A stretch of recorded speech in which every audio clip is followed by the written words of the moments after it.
28/9/24 శనివారం ఇందిరా ఏకాదశి.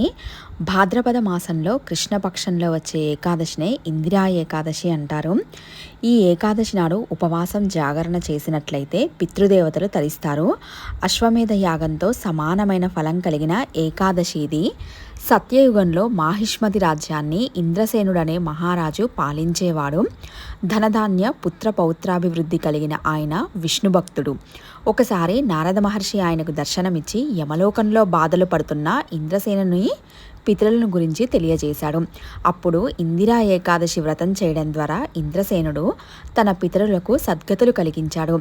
సాధారణంగా ఏకాదశి వ్రత విధానంలో ఉపవాస జాగరణలు ఉంటాయి. ద్వాదశి గడియలు ముగయక ముందే అన్న సంతర్పణ చేసి ఆ తరువాత భోజనం చేయాలి. ఈ ఏకాదశి రోజున గజేంద్ర మోక్షం కథను వినడం చాలా ఉత్తమోత్తమైనది.